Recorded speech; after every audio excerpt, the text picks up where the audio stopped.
Hola, hola, buenos días, ¿cómo están todos? Les habla el maestro José Luis Felgueres Gutiérrez. Soy maestro de aquí del plantel Instituto Gnóstico de México. También soy alumno de la maestría en Ciencias de la Educación. Bueno, el tema de hoy vamos a platicar un poquito de lo que es psicología y currículum. Tomando de partida este libro, se los muestro, que es de César Coll, Psicología y Currículum. Muy recomendado por si quieren echarle una leída, una pasadita. Se los recomiendo de manera muy amplia. Y bueno, en relación al tema que vamos a ver hoy, que es psicología currículum, uno de la finalidad de la educación nos plantea que es la búsqueda curricular a través de diferentes estrategias que atienda como tal las necesidades pedagógicas en los diferentes niveles, ¿no? Sabemos que esta parte del currículum sirve también como una guía para los maestros, ¿no? Para, para poder intervenir adecuadamente en lo que son los procesos psicopedagógicos y que esta guía les sirva en su proceso tanto de intervención como en su práctica docente. Entonces, bueno, parte de lo que es la finalidad de la educación, tenemos dos conceptos o principios en lo que se basa este libro. Uno que es el de la flexibilidad en los diferentes niveles educativos.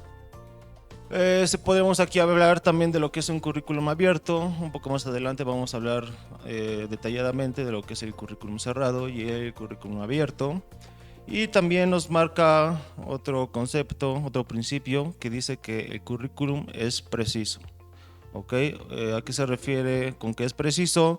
Que tiene continuidad en lo que es el proceso educativo. O sea, hace que cuando el alumno va accediendo a los diferentes años, este proceso es continuo, ¿sale? Y como tal el contenido, los objetivos y la metodología y los procesos de enseñanza que se van atendiendo en el currículum, pues tienen continuidad, ¿no? Bueno, pasamos a lo que es la importancia, se me va la pluma, pasamos a lo que es la importancia de la psicología en el currículum. Y bueno, yo les platicaba la otra vez a mis compañeros, ¿no? Les ponía un ejemplo de que, bueno, psicología lo vemos en todas partes, ¿no? Les voy a poner un ejemplo un poco, algo coloquial. Eh, por ahí mis amigos saben que soy como que muy afecto al cine, ¿no? Soy medio cinéfilo. Y pues muchas veces me recomiendan, ¿no? Películas. Dice, güey, pues, te recomiendo esta película. Tiene un tráiler como psicológico muy chido. Y, y dice, tú que eres psicólogo, igual puedes verlo, ¿no? Pues yo les comentaba pues, que en realidad psicología, bueno, para hacer alusión a esta parte de la importancia de la psicología, que como tal la psicología pues está en todas partes, ¿no? Entiendo esa parte que tal vez hacían alusión en cuanto a la psicopatología, ¿no? Cuando me recomendaban alguna película, pero bueno, psicología podemos encontrarlas en todas partes, en cualquier película, haya psicopatología o no, puedes hacer tú un análisis psicológico y puedes rascarle y sacar mucha información en cuanto a contenido, ¿no? Y no solo psicológico, sino también puedes sacar análisis político, social, económico, etcétera, de los diferentes contextos y diferentes áreas que puedes tú como tal hacer un análisis, ¿no? Y bueno, con relación al currículum, tenemos dos conceptos a analizar. Uno que dice que el currículum tiene la pertenencia asegurada sin importar el nivel educativo, ya sea el nivel educativo que esté cursando el alumno, tiene como una pertenencia asegurada, ¿no? Porque como tal los procesos psicológicos, los procesos mentales, la estructura cognitiva, pues influye, ¿no? Tanto en el desarrollo pedagógico del niño como en su esfera social, ¿no? En sus diferentes contextos.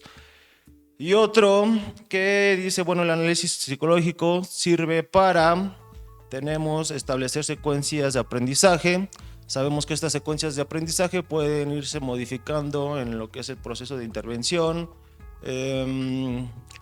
también obviamente depende mucho de lo que son los objetivos planteados, los objetivos que nos planteamos al inicio, también relacionado con las intenciones educativas, ¿no? También hay que diferenciar esta parte, lo que son los objetivos y las intenciones educativas. Las intenciones educativas van más enfocadas a lo que el maestro quiere o el alumno necesita aprender, ¿no? Va más relacionada con base a sus necesidades pedagógicas. Otro punto que nos marca muy importante son los estilos de enseñanza-aprendizaje. Y bueno, yo siempre le digo a mis alumnos que es muy importante tomar en cuenta esta parte, no solo de cómo aprenden los alumnos, ¿no? Sino de cómo nosotros enseñamos. Ahorita, por ejemplo, con la pandemia se ha complicado mucho este proceso de enseñanza-aprendizaje. Obviamente, bueno, más en educación regular, ¿no? Tal vez en cuestión licenciatura o media superior no sea tan complejo para algunos, pero en cuestión de educación regular, pues obviamente sí ha afectado directamente la educación en lo que es el entorno del sistema educativo, ¿no? ¿Por qué? Pues porque obviamente todos aprendemos diferente. Todos tenemos estilos de aprendizaje y así como tenemos estilos de aprendizaje, pues también tenemos estilos para enseñar, ¿no? O alguna metodología para enseñar. La otra vez estaba viendo incluso un meme en Facebook que decía, el maestro le decía al alumno, ¿por qué no aprendes, no? O tienes alguna dificultad de aprendizaje.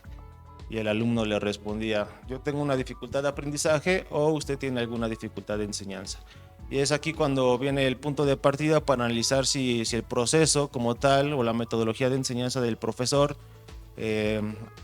no digamos está mal, ¿no? Sino que no atiende a la diversidad cultural y a las necesidades educativas del alumno, o en realidad es la dificultad del alumno, ¿no? Es como plantearnos esta cuestión de qué es lo que se está haciendo mal en lo que es el proceso de enseñanza-aprendizaje en el contexto escolar.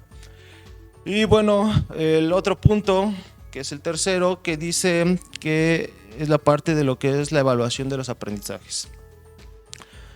Sabemos que cuando nosotros evaluamos un aprendizaje tenemos que hacernos las preguntas, que es qué vamos a evaluar y para qué vamos a evaluar, ¿no? No solo como tal evaluar por evaluar.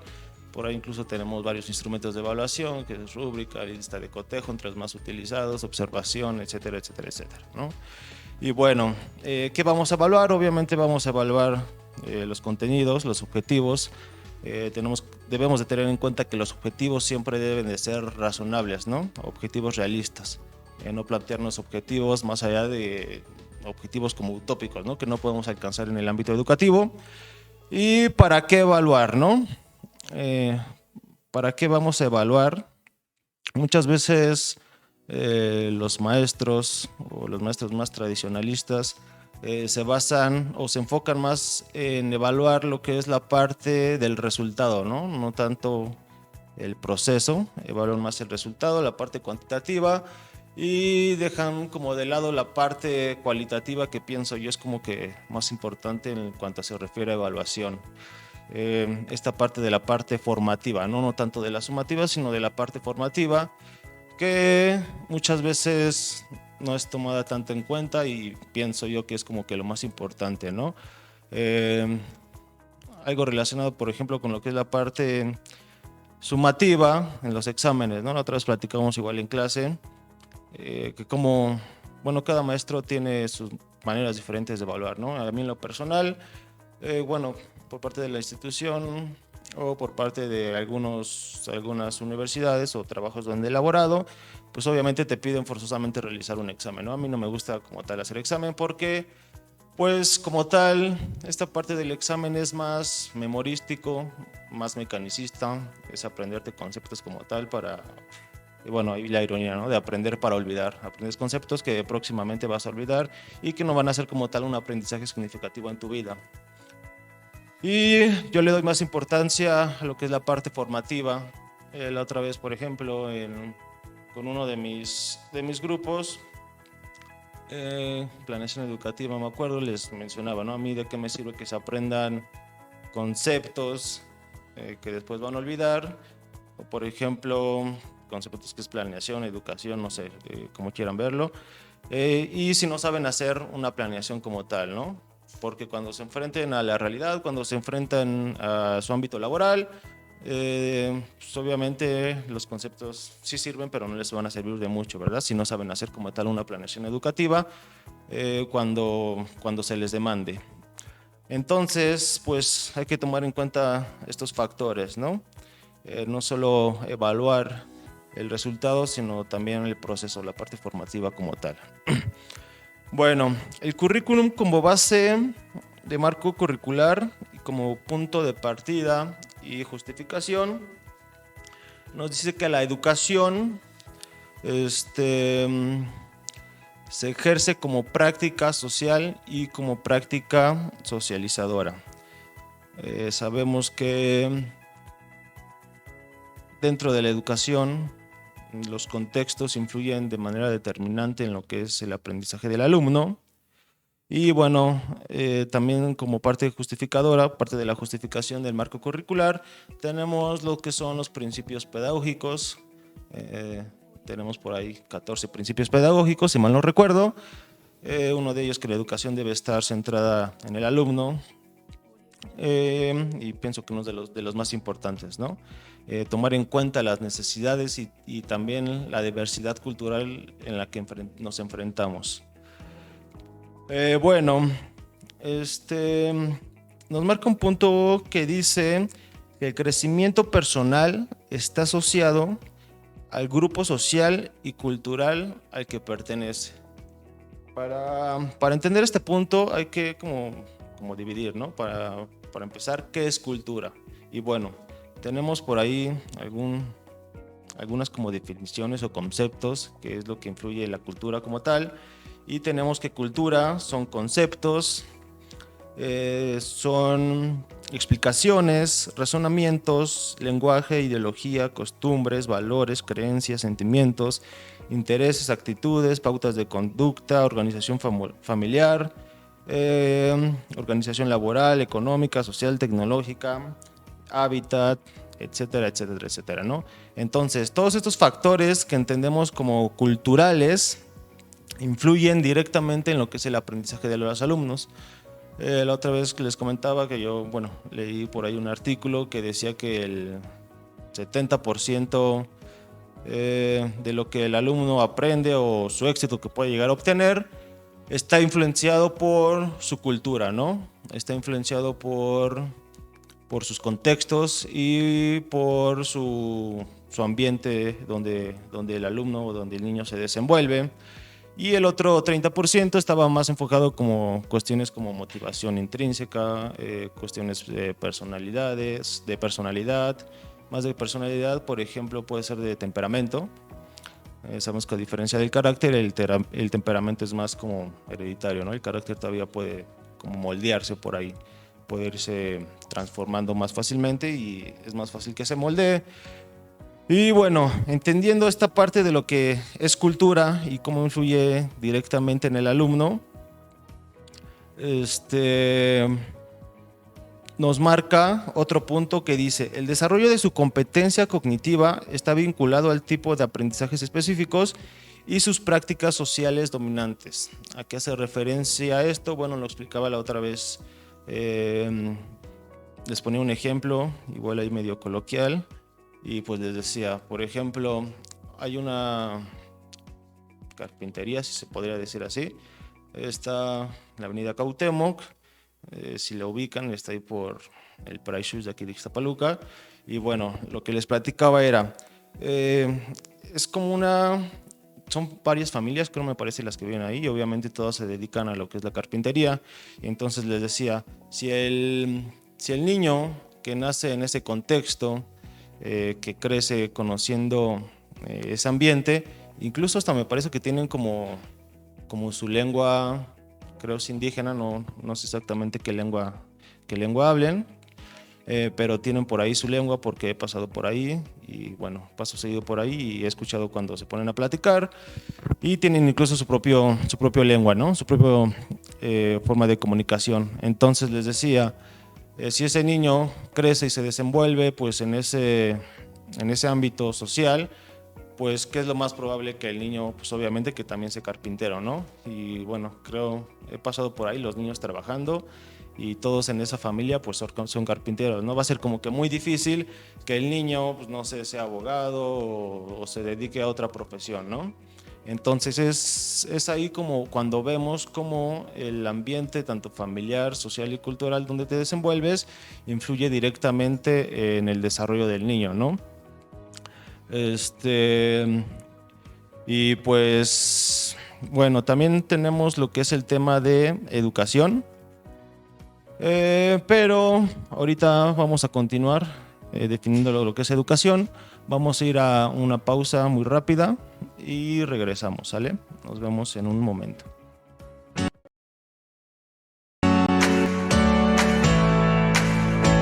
Instituto Gnóstico de México, plantel Ixtapaluca.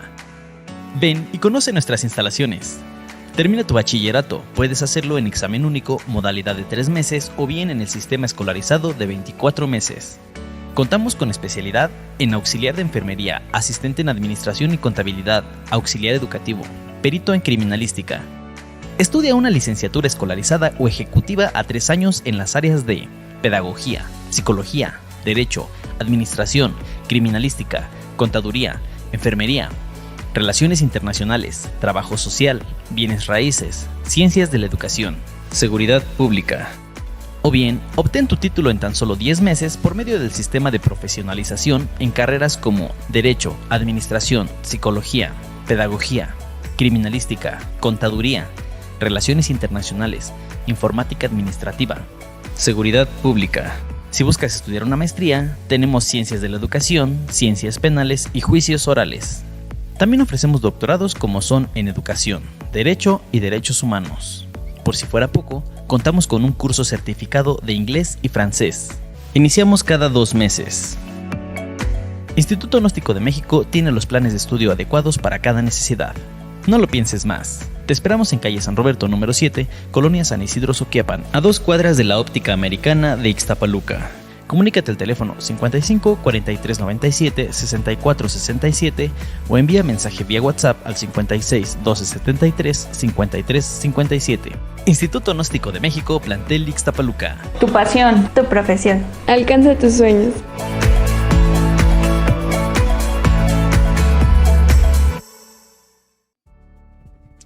Hola, hola, ¿cómo están?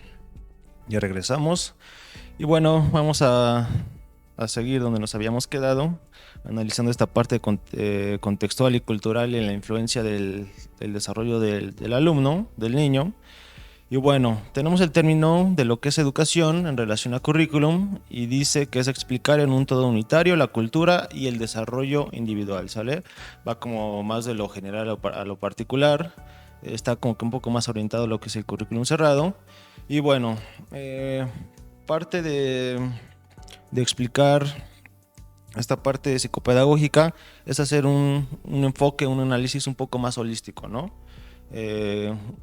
Como holístico, tomar en cuenta todas las particularidades del alumno, tomar en cuenta sus diferentes contextos en los que se desenvuelve, tanto escolar, familiar, social, cultural, interpersonal, personal, ¿no? Y bueno, vamos a pasar a lo que son los elementos del currículum. Uno que es el qué enseñar, que va relacionado con lo que son los contenidos y los objetivos que nos planteamos. Otro que es cuándo enseñar, que va más relacionado con el orden y la secuencia de las actividades, también relacionadas con el contenido y los objetivos previos. Y otro que es cómo enseñar. Esta parte de cómo enseñar puede ser muy amplia, ¿no? Pero no nos vamos a meter tanto aquí. Es más parte más de la estructuración de las actividades que nosotros realizamos. Siempre les digo a mis alumnos que cuando den una clase cuando estén impartiendo alguna clase, traten de enfocarse o traten de abarcar los 4 sentidos, ¿no? Que traten de abarcar todos los estilos de aprendizaje de los alumnos. Ya los conocemos: visual, auditivo, kinestésico.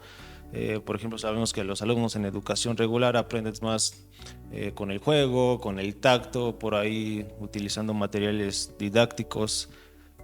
Y bueno, es muy importante como atender estas particularidades de los alumnos, ¿no? A la hora de enseñar. El cuarto punto que tenemos que es sobre qué, cómo y cuándo evaluar. Ya hemos hablado un poco de lo que son las evaluaciones. También sabemos que podemos hacer lo que es evaluación inicial, valoración o evaluación intermedia y al último una evaluación final, ¿no? Para ver si nuestros objetivos planteados o nuestras intenciones educativas se cumplieron y si no, pues partir de ese punto para nosotros modificar nuestras actividades o nuestros estilos de enseñanza o nuestra metodología como tal.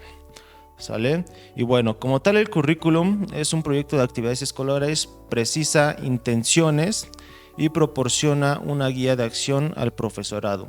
Es lo que les mencionaba hace rato, algo muy importante son las intenciones educativas, ¿no? Que es como más basarse en las necesidades educativas del alumno. Y esto de esta parte de proporciona una guía de acción al profesorado. El currículum sirve de partida para ver qué es lo que el maestro va a enseñar, qué contenidos va a haber, qué objetivos se va a plantear al inicio de su intervención psicopedagógica. Y bueno, con relación al currículum cerrado, sirve como una guía un poco, se podría decir un poco más lineal, ¿no? Y bueno, Stenhouse en 1984 nos marca una definición de lo que es el currículum. Dice, un currículum es una tentativa para comunicar los principios y deseos esenciales de un propósito educativo, de forma tal que permanezca abierto a la discusión crítica y pueda ser trasladado efectivamente a la práctica. También nos habla mucho de lo que es estudio empírico de la aplicación, o sea, de cómo el alumno vive sus experiencias pedagógicas a lo largo de su desenvolvimiento escolar. Y bueno, un punto muy importante aquí que me parece mencionar es lo que es que sea trasladado efectivamente a la práctica, ¿no? Que no solo quede en la teoría, sino en la praxis. Y obviamente que más que eso le sea funcional al niño, ¿no? Que le sea un aprendizaje significativo, más de la mera adquisición de conocimientos, que sea significativo para el niño. El currículum valora como tal los contenidos y objetivos de la educación formal. Tenemos educación formal e informal, teniendo la familia como educación informal. Y aspectos instruccionales. ¿A qué se refiere esto con aspectos instruccionales? Al cómo enseñar, ¿sale? Cómo enseña el maestro y su metodología de enseñanza. Vamos a continuar rápidamente con los que son los principios generales del currículum. Vamos a verlos muy por encimita, por el tiempo que tenemos encima. Son 13 principios. Tenemos como principio número 1 el nivel de desarrollo operativo. Y bueno, esto de lo que es el nivel de desarrollo operativo tiene que ver con la estructura mental, estructura intelectual, razonamiento y cómo aprende el alumno en sus diferentes contextos, ¿no? Obviamente a partir de su experiencia. Y bueno, lo podemos ubicar o relacionar con lo que son los estadios de Piaget. Tenemos por ahí el que es sensoriomotor, preoperacional, operaciones concretas y operaciones formales, ya los conocemos.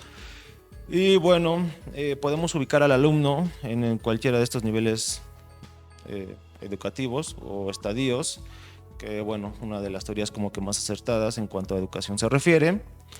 Y tenemos como punto 2 los conocimientos previos, ¿no? Bueno, conocimientos previos, sabemos que hace referencia a partir de conceptos, preceptos, representaciones, conocimientos que vaya adquiriendo el alumno a través de su experiencia, ¿no? Y también con los que llega a la escuela, con los aprendizajes previos. Siempre es importante conocer los aprendizajes que ya tiene el alumno para que nos sirva como punto de partida al realizar nuestra intervención psicopedagógica. El tercero es tener en cuenta su nivel de desarrollo.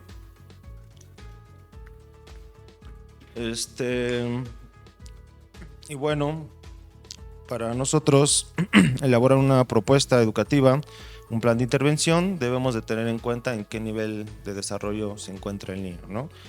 Qué aprendizajes tiene, y partir de ahí para nosotros elaborar un plan de trabajo, ¿sale? El cuarto, que dice que lo que el alumno es capaz de hacer y aprender por sí solo y con la ayuda de otras personas. Hay una frase que me gusta mucho que dice: toda ayuda toda ayuda innecesaria hacia el alumno es una limitante en su desarrollo, no es una limitante en su aprendizaje. Entonces hay que entender esta parte de lo que el alumno puede hacer por sí solo, y también entender que cuando nosotros ayudamos de más ponemos como tal una limitante en su desarrollo, ¿no? Lo que tenemos que hacer es crear las condiciones para que él aprenda y crear las condiciones para que él desarrolle su máximo potencial.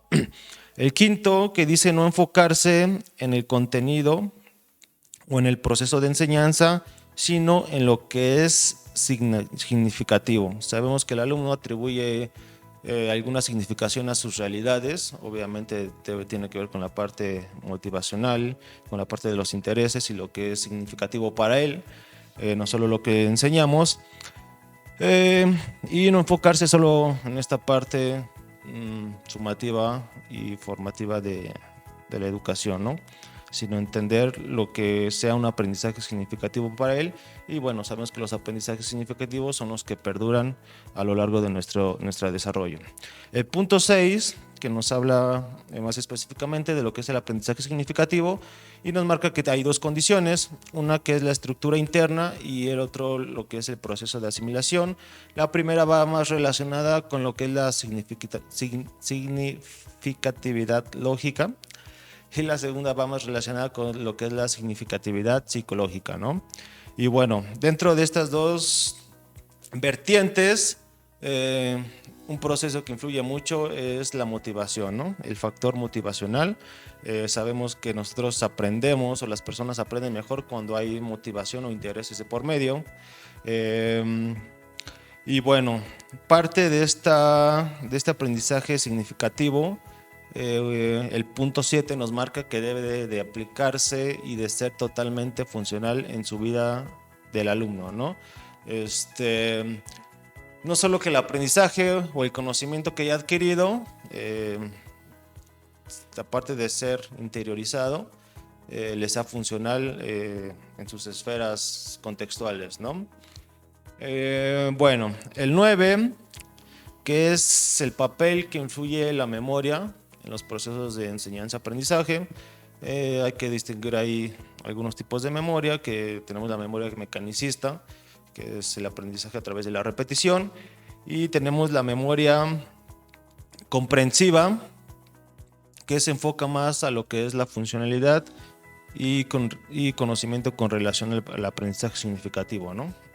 Ya les mencionaba anteriormente que bueno, la memoria mecanicista y el aprendizaje por repetición tiende a olvidarse y normalmente no es como significativo para el alumno. El punto número 10 nos dice aprender a aprender, y bueno, yo lo relaciono un poco con lo que son los pilares de la educación. Tenemos lo que es aprender a ser, aprender a conocer, aprender a hacer y aprender a convivir, ¿no? Y bueno, va enfocado con estas estrategias o habilidades que vamos desarrollando, no solo nosotros como docentes, ¿no? Sino también los alumnos. Son estrategias que van desarrollando y que vamos adoptando en nuestro proceso de aprendizaje y también nuestro proceso de enseñanza, ¿no? En relación a los docentes. El punto número 11 nos habla de los esquemas de conocimiento, o también podríamos llamarlo estructura cognoscitiva. Y bueno, el aprendizaje significativo genera un esquema de conocimiento, ¿no? Estos esquemas de conocimiento se van a ir transformando, se van a ir moldeando conforme el alumno vaya pasando de algún estadio a otro, y también van influidos por lo que es su experiencia, su experiencia como tal que ha vivido el niño, ¿no? Podemos relacionarlo con lo que es el materialismo histórico, por ahí como los contextos influyen en el desarrollo del alumno. Y bueno, relacionarlo también con el aprendizaje constructivista, ¿no? De Vygotsky, como el alumno desaprende esquemas previos para aprender esquemas nuevos, ¿sale? Y estos esquemas irlos generando, irlos incluyendo en lo que es su estructura cognoscitiva o esquemas de conocimiento. El punto número 12 va en relación con lo que son los esquemas de conocimiento, y nos marca que, bueno, marca más bien que hay que realizar un desequilibrio de esquemas para que el nuevo equilibrio o el equilibrio modificado se adapte, ¿no?, a la estructura cognitiva del niño. Es esta parte de desaprender para volver a aprender. Y por último, el punto 13, que es la interpretación constructivista del aprendizaje escolar, que va más relacionado con lo que es la adquisición del conocimiento como tal, y la interpretación constructivista de la intervención pedagógica, ambas basadas en el diseño curricular, de objetivos, contenidos, metodologías y métodos de enseñanza, evaluación, etcétera, ¿sale?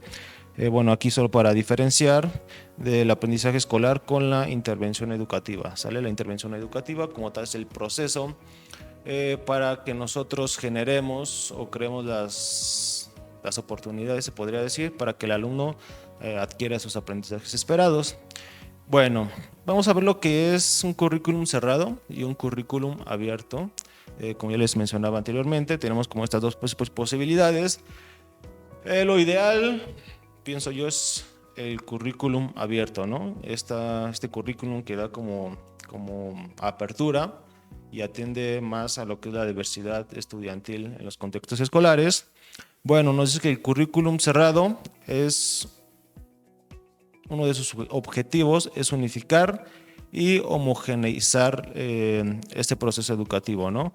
Como tal es un proceso como más lineal, donde, bueno, al maestro le sirve como guía, tiene el contenido que va a enseñar y como tal le sirve como guía de trabajo, ¿no? No hay como tanta flexibilidad en esta parte. Y bueno, el currículum cerrado se enfoca más en lo que es el resultado, en la parte sumativa, que ya habías comentado anteriormente. Y el currículum abierto normalmente tiene esta parte flexible de hacer las adecuaciones con base al contexto educativo, ¿no? Con base al contexto educativo que se desarrolla el alumno y atiende a las diferencias individuales y al contexto sociocultural. ¿Sale? Va más de lo particular a lo general y el currículum cerrado va más de lo general a lo particular y el abierto de lo particular a lo general, ¿sale? Y bueno, el currículum abierto atiende más lo que es el proceso, ¿no? La parte formativa, que sería como la contraparte del currículum cerrado. Y obviamente todo esto enfocado en cuanto a contenidos, materiales y métodos de enseñanza, ¿sale? Que es lo que trata de explicarnos un poco lo que es el currículum. Y bueno, vimos hasta aquí lo que son los principios del currículum.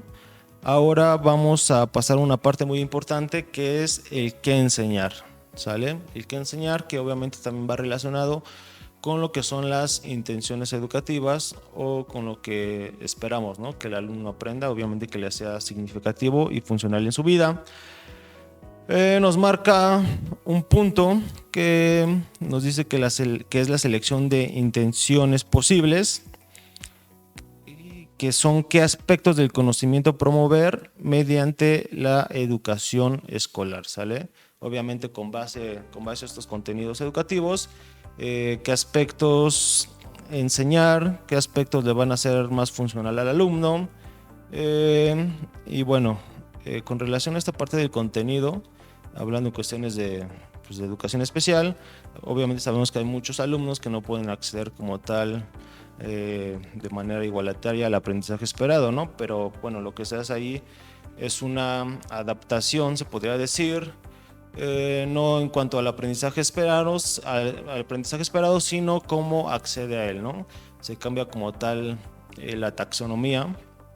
Tenemos ahí la taxonomía de Bloom, se cambia y se modifica la taxonomía de cómo el alumno adquiere o llega a ese aprendizaje, ¿sale? Y bueno, tenemos también lo que es la organización y secuenciación temporal. ¿Por qué nos dice que es temporal? Porque obviamente puede haber, se puede adaptar, ¿no? En el proceso de enseñanza-aprendizaje, puede haber una reorganización y se puede adaptar. Si no nos funcionó nuestras actividades o estrategias de intervención, se pueden hacer adaptaciones y podemos intervenir, ¿no? en lo que es a la mitad del proceso de intervención. Por eso se dice que es temporal. Okay. Y por último tenemos la evaluación. Bueno, ya hablamos un poco de lo que es la evaluación, los fines de la evaluación, y va relacionado con lo que son las vías de acceso. Y tenemos 3 conceptos que van igual íntimamente relacionados, que son los resultados, los contenidos y las actividades, ¿sale? Son 3 procesos que intervienen directamente en el proceso de aprendizaje del alumno. Y bueno, dentro de los resultados tenemos los aprendizajes esperados, que es lo que se espera que el alumno aprenda. Se puede evaluar en la parte formativa y sumativa, como ya lo habíamos dicho antes. Dentro de los contenidos, pues es meramente el conocimiento que va adquiriendo el alumno a lo largo del proceso y va de lo general a lo particular, ¿no? Toma como tal los elementos más representativos, tiene un término que es epítome, y toma como tal el concepto general y de ahí se va a lo particular, ¿no? Y tenemos también lo que son las actividades, que bueno, las actividades son en respuesta al contenido que estamos aprendiendo. Tenemos por ahí lo que son las estrategias diversificadas, que atiende como tal, es una actividad o es una estrategia que atiende a los diferentes estilos de aprendizaje, atiende a la población estudiantil en general, y bueno, siempre es como que muy funcional utilizar este tipo de estrategias, a diferencia de cualquier otra actividad que realicemos, ¿no? Bueno, las tareas normalmente son en orden jerárquico, son de menor a mayor dificultad. Es como se va manejando el orden, digamos, ascendente del contenido que se va viendo. Y bueno, tenemos también lo que es la clasificación del contenido. La clasificación del contenido como concepto nos dice que es un conjunto de objetos, sucesos, situaciones o símbolos con características similares con motivo de estudio, ¿sale? Como lo mencionaba hace rato, toda esta parte contextual que influye en el desarrollo del alumno. Y bueno, no vamos a meternos tanto en esta parte, sino nos vamos a extender mucho. Vamos en un apartado que es cómo enseñar, ¿no? Esta parte de cómo enseñar siempre pues genera conflicto, ¿no? Tanto a uno como docente y tanto como la relación de docente y alumno, ¿sale? Siempre este proceso de enseñanza-aprendizaje que bueno, nosotros debemos de meterle como parte de nuestra creatividad para que este proceso reditúe y sea funcional tanto para el alumno como para nosotros en nuestra práctica docente, ¿no? Y bueno, parte de lo que es las diferencias individuales y métodos de enseñanza como base, va de lo particular a lo general y bueno, respeta lo que son los ritmos y estilos de aprendizaje. Como ya lo mencioné anteriormente, cada alumno tiene estilos y ritmos diferentes a la hora de aprender y bueno, hay que tratar de identificar estos ritmos y estos estilos de aprendizaje para poder nosotros generar un mayor aprendizaje significativo en el alumno, ¿no? También parte de este punto nos dice que deja de ser fijo y estático, ¿no? Deja de ser un currículum fijo y estático, a diferencia del currículum cerrado, va como que más enfocado en un currículum abierto, que sería como lo ideal, ¿no? En el sistema educativo, donde las escuelas tienen esta autonomía curricular de ver las necesidades e intereses pedagógicas de sus alumnos. Y bueno, nos marca un concepto que es la flexibilidad en cuanto a la enseñanza, la flexibilidad en cuanto a la metodología y la flexibilidad en cuanto al contenido que nosotros enseñamos. Y bueno, también nos dice que hay que adaptar los métodos de enseñanza a las características individuales de los alumnos, ¿sale? Por ejemplo, no sé, en un grupo me pasó, por ahí estuve de maestro de comunicación y lenguaje, trabajando en USAER, y bueno, tenía alumnos sordos, ¿no?